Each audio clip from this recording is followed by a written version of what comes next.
July 26, 2010 marks the 20th anniversary of the signing of the Americans with Disabilities Act. Despite this, people who utilize service animals still face much discrimination. What appear to be isolated incidents can be found everywhere. In New York City, one case has received plenty of media attention. In December 2008 and January 2009, at a time when this location was corporately owned, Captain Luis Carlos Montalban was denied service because he was accompanied by his service dog Tuesday. He was assaulted by the employees of the store. This sort of behavior is totally unacceptable and unlawful, as it stands in violation of the Americans with Disabilities Act and common decency.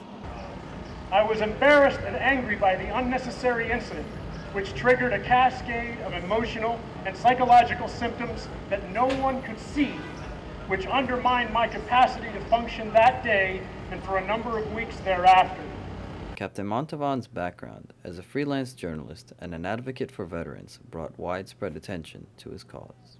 We deserve the ADA! No tickets, go away!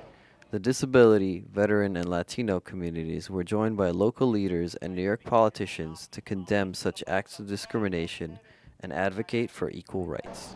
We must stand united against discrimination.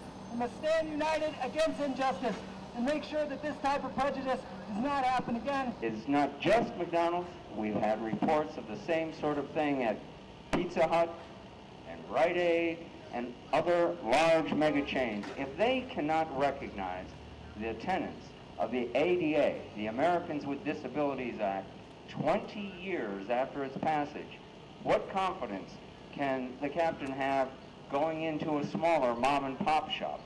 We're using this as an opportunity to educate the wider community on just the barriers that people with disabilities face in their everyday lives. New York State Senator Eric Adams spoke about the wider social issues present.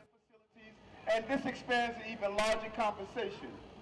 Are we making our city and state accessible to all those with any type of visual, physical, or even emotional impairments?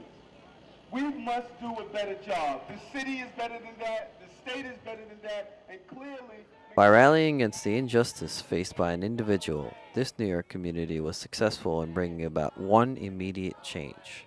Advocate Richard Cortez, along with his service dog, Gigi, were welcomed as McDonald's customers. It takes instances like these, it takes alliances and coalitions of elected officials and nonprofits and people who care about social justice to come together and elevate the issue so that change happens.